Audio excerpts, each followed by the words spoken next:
تو آپ کا چہرہ ذرا تبدیل ہو گیا غصے کی وجہ سے۔ حضرت ابوبکر صدیق رضی اللہ تعالیٰ عنہ کے بارے میں آتا ہے کہ اشفق فجثا علی رکبتیہ، کہ آپ اس کی وجہ سے گھبرا گئے اور نبی کریم صلی اللہ علیہ وسلم کے قریب گھٹنوں کے بل ہو کے بیٹھ گئے کہ کہیں آپ کا غصہ مزید زیادہ بڑھ نہ جائے۔ چنانچہ بات چیت ابھی ہوئی نہیں تھی اور ہو ہی رہی تھی تو نبی کریم صلی اللہ علیہ وسلم نے فرمایا کہ ابو بکر کا مقام تم جانتے ہو؟ ابو بکر کا مقام کیا ہے؟ وہ مقام یہ ہے کہ ان اللہ بعثنی الیکم فقلتم کذبتا، کہ اللہ رب العزت نے مجھے تم سب لوگوں کی طرف بھیجا ہے، تو جب بھیجا تو تم سارے لوگ اس وقت کہہ رہے تھے کہ آپ کی جو بات ہے وہ جھوٹ بات ہے، اور ابو بکر کیا کہہ رہے تھے کہ صدقہ، کہ یا رسول اللہ آپ جو کچھ کہہ رہے ہیں وہ سچ کہہ رہے ہیں۔ تو لہٰذا جس وقت تم سارے لوگ میری تکذیب کر رہے تھے، ابو بکر صدیق رضی اللہ تعالیٰ عنہ واحد صحابی تھے کہ جو میری تصدیق کر رہے تھے، وَوَاسَانِي بِنَفْسِهِ وَمَالِهِ، اور حضرت ابوبکر صدیق رضی اللہ تعالیٰ عنہ نے اپنا جان مال سب کچھ مجھ پہ لٹایا ہے۔ فَهَلْ أَنْتُمْ تَارِكُوا لِي صَاحِبِي، کیا اب تم میرے اس دوست کو تنگ کرنے سے باز آؤ گے یا نہیں آؤ گے؟ فَلَنْ تُمْ تَارِكُوا لِي صَاحِبِي، یہ 2 مرتبہ فرمایا کہ کیا اب تم میرے اس دوست کو، جس کا یہ مقام ہے کہ جب سب تکذیب کر رہے تھے یہ تصدیق کر رہا تھا، اس کو تکلیف دینے سے باز آؤ گے یا نہیں آؤ گے؟ یہ 2 مرتبہ آپ نے فرمایا۔ صحابہ فرماتے ہیں کہ اس کے بعد کبھی بھی کسی صحابی کا حضرت ابوبکر صدیق رضی اللہ تعالیٰ عنہ کے ساتھ اس طرح کا معاملہ نہیں ہوا۔ تو چنانچہ یہ زندگی گزرتی رہی اور اس کے دوران بہت سارے واقعات پیش آتے رہے، آپ خوشخبریاں بھی دیتے رہے، اور چنانچہ 10 صحابہ کرام ایسے ہیں کہ جن کو جنت کی خوشخبری ملی ہے۔ ان میں پہلا نمبر حضرت ابوبکر صدیق رضی اللہ تعالیٰ عنہ کا ہے، خلفائے راشدین میں آپ کا پہلا نمبر ہے۔ اور آپ کے جو دوسرے سب سے زیادہ حیثیت جن کو دی جاتی تھی آپ کی محفل میں اور جن کو مقام دیا جاتا تھا، وہ حضرت عمر فاروق رضی اللہ تعالیٰ عنہ تھے۔ اور نبی کریم صلی اللہ علیہ وسلم فرمایا کرتے تھے کہ کوئی نہ بھئی ایسا نہیں ہے کہ جس کے 2 وزیر آسمان اور زمین پہ نہ ہوں، تو لہٰذا میرے 2 وزیر جو ہیں آسمان پہ وہ جبرائیل اور میکائیل ہیں، زمین پہ جو میرے 2 وزیر ہیں وہ ابو بکر اور عمر ہیں، ان کو زیادہ حیثیت اس طرح کی حاصل ہے۔ تو چنانچہ صحابہ کرام یہ مقام اور مرتبہ ان دونوں کا دیکھتے رہتے تھے۔ ایک مرتبہ صحابہ کرام فرماتے ہیں خرج ذات یومن ودخل المسجد وابو بکر و عمر احدہما یمینی والآخر عن شمالی، کہ آپ نکل کے آئے، مسکرا رہے تھے،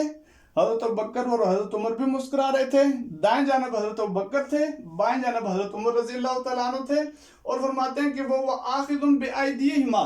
کہ نبی کریم صلی اللہ علیہ وسلم نے دونوں کے ہاتھ پکڑے ہوئے تھے، فقال ھکذا نبعث یوم القیامہ، اور فرما رہے تھے کہ اسی طریقے سے ہم قیامت کے دن اٹھائے جائیں گے۔ تو اللہ رب العزت نے تینوں کا مقام بھی ایک جگہ رکھا، اور نبی کریم صلی اللہ علیہ وسلم کی قبر کی ایک جانب، دائیں جانب حضرت ابوبکر کی قبر ہوئی، اور بائیں جانب جو ہے حضرت عمر فاروق رضی اللہ تعالیٰ عنہ کی قبر ہوئی۔ تو اس طریقے سے یہ آپ کا مقام دنیا میں صحابہ کرام کو سامنے نظر آتا رہتا تھا۔ ایک بڑی مشہور بات ہے کہ جب نبی کریم صلی اللہ علیہ وسلم نے آخر زندگی میں جب آپ بیمار پڑ گئے تھے اور اسی بیماری کی حالت میں آپ کی وفات بھی ہوئی تھی، تو اس وفات کے موقع پر وفات سے پہلے نبی کریم صلی اللہ علیہ وسلم نے اپنی بیماری میں حضرت ابوبکر صدیق رضی اللہ تعالیٰ عنہ کو امامت کے لیے آگے کیا تھا۔ اور اس بارے میں 2 طرح کی حدیث آتی ہیں۔ ایک حدیث یہ آتی ہے کہ آپ جب حضرت ابوبکر صدیق رضی اللہ تعالیٰ عنہ آپ کے مصلی پہ کھڑے ہو کر امامت کروا رہے تھے، تو نبی کریم صلی اللہ علیہ وسلم نے پردہ ہٹا کے دیکھا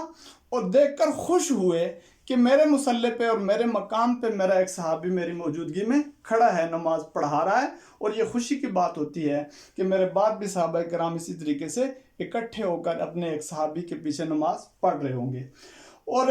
دوسری حدیث میں یہ بات بھی آتی ہے کہ ایک مرتبہ آپ اسی دوران نماز کے دوران تشریف لے گئے وہاں مسجد میں، اور جب آپ تشریف لے گئے تو حضرت ابوبکر صدیق رضی اللہ تعالیٰ عنہ اپنی جگہ سے ہٹ گئے اور آپ کو اپنی جگہ دے دی، آپ وہاں بیٹھے رہے، بیٹھ کے نماز آپ پڑھاتے رہے۔ حضرت ابوبکر صدیق رضی اللہ تعالیٰ عنہ کھڑے ہو کر مکبر بنے رہے، تکبیر کہتے رہے، چنانچہ یہ نماز اسی طریقے سے ادا ہوئی۔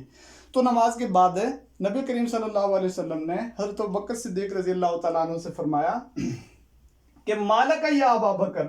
او ماتک ان تقوم مقامک، کہ ابو بکر کیا ہو گیا تھا جب میں آپ کو اشارہ کر رہا تھا کہ آپ اپنی جگہ کھڑے رہیں، اسی جگہ کھڑے ہو کے امامت کرواتے رہیں صحابہ کی۔ تو حضرت ابوبکر صدیق رضی اللہ تعالیٰ عنہ فرماتے ہیں ما کان ینبغی لابن ابی قحافہ ان یقدم بین یدی رسول اللہ صلی اللہ علیہ وسلم، کہ ابن ابی قحافہ کے اندر یہ مجال نہیں ہے کہ نبی کریم صلی اللہ علیہ وسلم آ جائیں اور وہ پھر ان کے آگے اسی طریقے سے کھڑے رہیں۔ اسی وجہ سے میں اپنی جگہ سے ہٹ گیا تھا، اپنی جگہ سے ہل گیا تھا، اور چنانچہ اس طریقے سے وہ نماز ادا کی گئی۔ اور وہ ایک مشہور بات ہے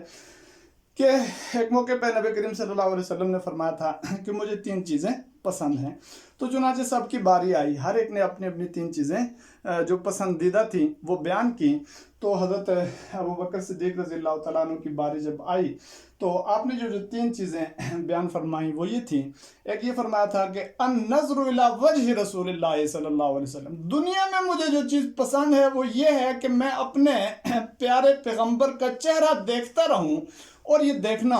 اللہ رب العزت نے ان کو اس طریقے سے بھی نصیب کیا تھا کہ دونوں اکیلے تھے اور غار ثور میں تھے اور آپ کی گود میں آپ کا چہرہ تھا، تو چنانچہ یہ سارے مناظر آپ نے دیکھے ہوئے تھے، اس لیے فرماتے تھے کہ میں آپ کے چہرے کی طرف دیکھتا رہوں۔ اور فرمایا کہ وَأَن تَكُونَ بِنْتِي فی بیت رسول اللہ صلی اللہ علیہ وسلم، دوسری بات یہ مجھے پسند ہے کہ میری بیٹی نبی کریم صلی اللہ علیہ وسلم کے نکاح کے اندر ہو، تو چنانچہ حضرت عائشہ صدیقہ رضی اللہ تعالیٰ عنہ آپ کے نکاح میں بھی تھی۔ اور تیسری چیز آپ نے فرمائی تھی کہ ان یکون انفاق مالی علی رسول اللہ صلی اللہ علیہ وسلم، میں اپنا مال ہو اور اس مال کو نبی کریم صلی اللہ علیہ وسلم پر نچھاور کرتا رہوں، آپ کی خدمت میں لے جا کے اسلام کے لیے اس مال کو لوٹاتا رہوں، یہ چیزیں مجھے 3 چیزیں پسند ہیں۔ تو چنانچہ مشہور ہے کہ آپ ہر موقع پہ اپنا مال لے کے آتے تھے، اور ایک موقع پہ حضرت عمر فاروق رضی اللہ تعالیٰ عنہ نے سمجھا کہ میں آدھا مال لے جاتا ہوں اور لے جا کر دے دیتا ہوں، آج یہ ہو جائے ذرا کہ حضرت ابوبکر صدیق سے سبقت ہی ہو جائے، تو چنانچہ آدھا مال لے کے جاتے ہیں۔ حضرت ابوبکر صدیق رضی اللہ تعالیٰ عنہ اپنے گھر کا سارا مال لے جاتے ہیں۔ حضرت عمر سے پوچھا جاتا ہے رضی اللہ تعالیٰ عنہ سے کہ آپ کیا چھوڑ کے آئے؟ تو یا رسول اللہ نصف مال چھوڑ کے آیا ہوں۔ تو حضرت ابوبکر صدیق رضی اللہ تعالیٰ عنہ سے جب پوچھا جاتا ہے تو فرماتے ہیں کہ گھر میں اللہ اور اس کے رسول کا نام چھوڑ کے آیا ہوں، صدیق کے لیے خدا کا رسول بس۔ اور اسی وجہ سے فرمایا نبی کریم صلی اللہ علیہ وسلم نے کہ ما لأحد عندنا یدن الا وقد کافیناہ، ہم پر جتنے بھی لوگوں کا کوئی احسان تھا تو ہم نے جہاں تک اس کا بدلہ ہو سکتا تھا دے دیا ہے، چکا دیا ہے۔ ہر ایک شخص کے احسان کا بدلہ، جس نے مال دیا ہے، جس نے جان لگائی ہے، جس نے سب کچھ اپنا قربان کیا ہے، اس سب کا بدلہ دے دیا ہے۔ ما خلا ابا بکر، سوائے حضرت ابوبکر صدیق رضی اللہ تعالیٰ عنہ کے، فإن له عندنا یدن یکافیہ اللہ یوم القیامہ، ان کا جو ہم پر احسان ہے وہ احسان، اس کا بدلہ جو ہے وہ اللہ رب العزت آخر میں ہی دیں گے۔ تو چنانچہ یہ عظیم ترین ہستی اور عظیم ترین شخصیت تھی جن کے بارے میں چند باتیں میں نے یہاں گوش گزار کر دی آپ کے، اور ان کا ایک تعارف بھی سامنے رکھ دیا۔ تو ان کو یاد رکھنا، ان کا تعارف یاد رکھنا، ان کی باتوں پہ عمل پیرا ہونے کی کوشش کرنا، اور ایسے نہ ہو پائے کہ کہیں ان کی جو ہمارے دلوں میں محبت ہے اس میں کمی آ جائے، اس چیز کا لحاظ رکھنے کے لیے بار بار آپ کا تذکرہ پڑھنا، آپ کے تذکرے سے واقف ہونا، یہ ہر مسلمان کا فرض ہے۔ اور نبی کریم صلی اللہ علیہ وسلم کے بہت سارے معاملات کے اندر یہ ہوتا تھا جب حضرت عمر فاروق رضی اللہ تعالیٰ عنہ موجود ہوتے تھے، بہت ساری ایسی قرآن کی آیات ہیں جو حضرت عمر فاروق رضی اللہ تعالیٰ عنہ کے جو مشورہ دیتے تھے اس کے مطابق قرآن کی آیات نازل ہو جاتی تھیں۔ یہ پھر کبھی جب موقع آئے گا تو اس کو بھی بیان کیا جائے گا، لیکن 2 موقع ایسے تھے کہ عمر فاروق رضی اللہ تعالیٰ عنہ ان موقعوں کے اندر یہ نہیں ہو سکا کہ آپ آگے بڑھتے، حضرت ابوبکر صدیق رضی اللہ تعالیٰ عنہ نے ان معاملات کو سنبھالا۔ ایک جب آپ کی وفات ہو گئی اور وفات کے بعد حضرت عمر فاروق رضی اللہ تعالیٰ عنہ نے اعلان کر دیا کہ کوئی شخص کہے گا کہ نبی علیہ السلام فوت ہو گئے ہیں تو میں اس کو نہیں چھوڑوں گا، کوئی شخص زبان سے یہ بات کہے ہی نہ، ان کا دل اس بات کو گوارا ہی نہیں کر رہا تھا۔ ابوبکر صدیق رضی اللہ تعالیٰ عنہ سامنے آئے اور آپ نے فصیح و بلیغ خطبہ دیا، اور خطبے کے اندر وہ ساری آیات پڑھی، اور آیات کے ساتھ یہ جملہ بھی کہا، من کان یعبد محمدن